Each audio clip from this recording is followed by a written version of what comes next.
Hello everybody, how you doing? Hope you're doing well. I just want to say from the outset, again, thanks to everybody that is coming to the channel, liking my videos, subscribing and leaving comments. The video yesterday did really well.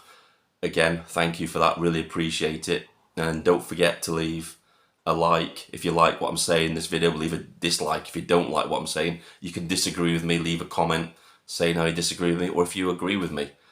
I'm completely open to that sort of thing, and yeah, thanks for coming to the channel.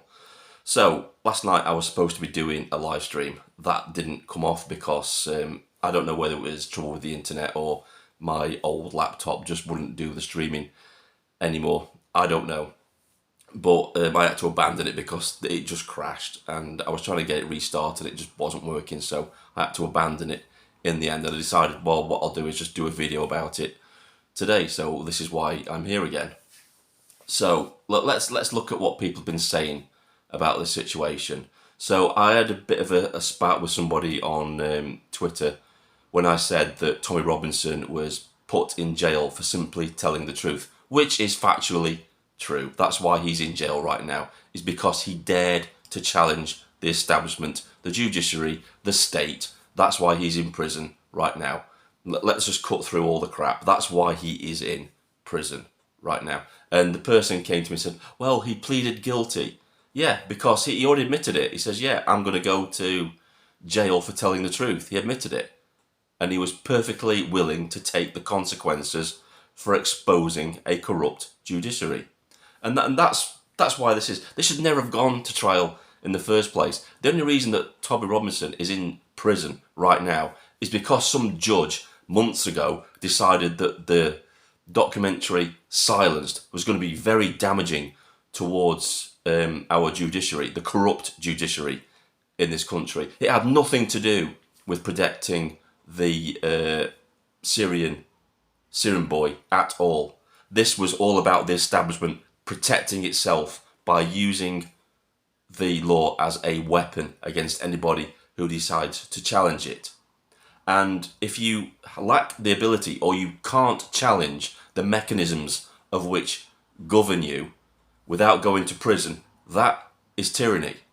If the judiciary uses laws to stop you exposing their corruption, that is tyranny. So Tommy Robinson should not be holding his head in shame whatsoever. It's our judiciary that should be doing that. They are not going to be on the right side of history in this situation. History is going to show how our judiciary sent people to prison for simply telling the truth. It's going to be a dark chapter in our history. Anyway, best wishes to Tommy Robinson. I hope he's going to be okay in prison. I'm sure he will be. I think he's going in with a better mindset this time to what he did last time. I watched Paul Thorpe and stuff like that, and he's going in with the attitude that he's going in there to, use his fitness, get fit and stuff like that, which is the right attitude to have. Let's not forget, he's not a criminal. This was civil, so he's a civil prisoner, so he has to be treated differently in Belmarsh prison, a maximum security prison. Apparently he was sent to Belmarsh maximum security prison for his own safety. I don't believe that for 1 second. Again, it's just the judiciary using the process as the punishment. He should be in an open prison on day release. In fact, he shouldn't even be that, really. He should be at home on licence with a tag on his leg at the very least, in my opinion. It's the way our country and our state and the establishment has persecuted Tommy Robinson is just disgusting, and lots of people have woken up to this fact. The whole world is watching what this state is doing to Tommy Robinson. People from all over the world can see how corrupt our judiciary actually is. Anyway, that's all I want to say on Tommy Robinson. I just want to pick up on a few things that were mentioned in my video yesterday when I was talking about how reform needed reform and why people were angry at the Reform Party. So I had a few people come in there calling me far right. I'm not far right. The only reason I look far right to anybody is because they're so far to the left that they think that somebody who's basically on the right is far right.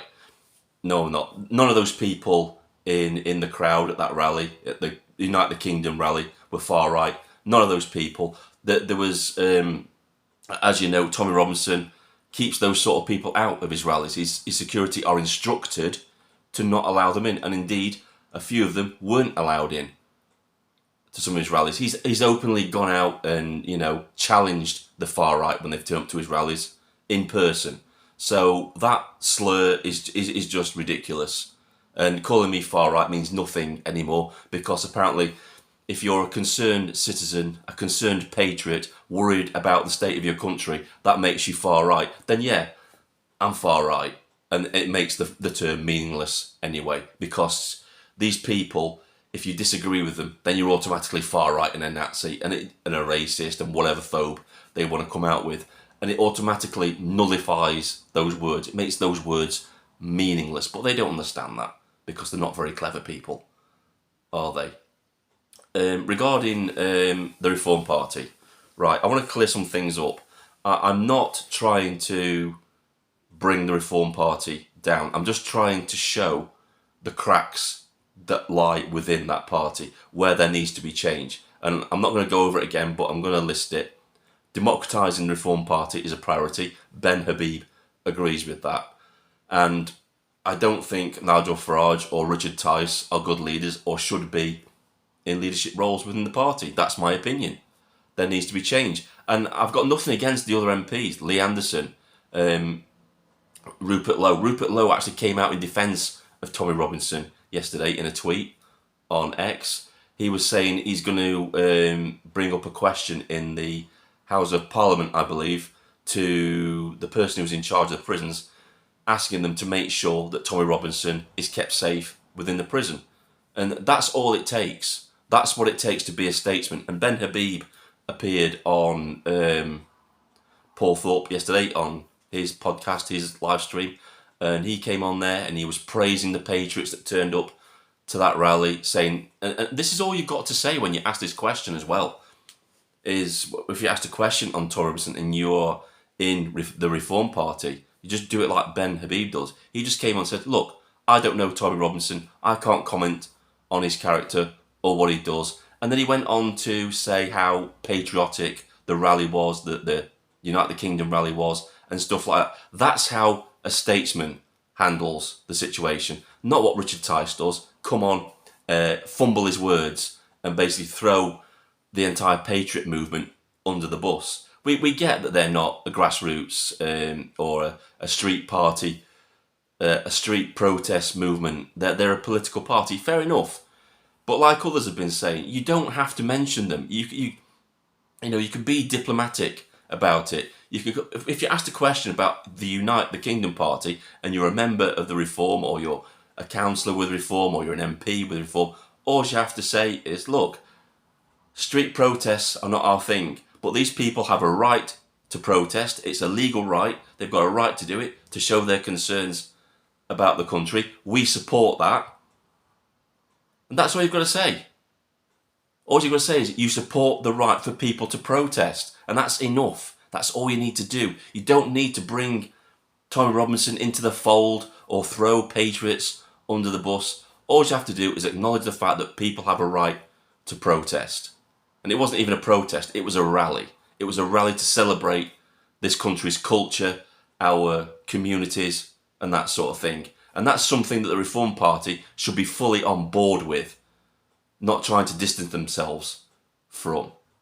And something else I want to bring up, right? Because this raised my concerns about Nigel Farage further. I don't like Richard Tice or Nigel Farage, all right? That's just me. If you like them, that's all well and good. I've got nothing against you. I just don't like those two people. I found I'll put it on screen now. I found a post, I'm reading it now. He said this about one of the people that was sent to prison. I've not, about making comments on social media, I've not seen him comment on anybody else that got sent to prison for making social media posts. Correct me if I'm wrong in the comments. If he has, fair enough, I apologise. But I haven't seen him comment on anybody else. But this is what he said. How can this woman really get 3 years in prison? The violent Manchester airport thugs have not even been charged. And this was about the Tory councillor's wife jailed over social media riot posts. So how can he make a comment about that but not comment on Peter Lynch, a 61-year-old grandfather holding a placard who basically just did nothing? He was just protesting, but nothing. Silence. I mean, I could be wrong. I don't know if he has mentioned about Peter Lynch, but I've not seen him do it. I've not seen him do it in Parliament or on social media or anything like that. But is the reason he's mentioned this particular case because this woman is the wife of a Tory councillor? And what does Nigel Farage want to do? He wants to get Tory councillors on board with the Reform Party. He sent a letter out to them to invite them to join Reform.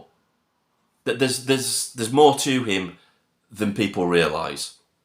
And I don't want to diss the whole of the Reform Party. Like I said, Lee Anderson, Rupert Lowe, the other guy, and the others that are genuinely trying to do good work for the country. I've just got an issue with Richard Tice and Nigel Farage. I don't think they have this country's best interests at heart. I think they've got their own interests at heart. And it's not just me speculating about that. You've only got to listen to what they say. And that's what's telling me that. Okay? Like I said, I really hope that Reform can turn things around, that they democratise, that they elect new leaders like Ben Habib, get him back in there and, sort things out, along with Lee Anderson. I think that would be a team made in heaven. And they could go from strength to strength and build that party and become even stronger than they are now. At the minute, Nigel Farage and Richard Tice are just damaging the image of the Reform Party.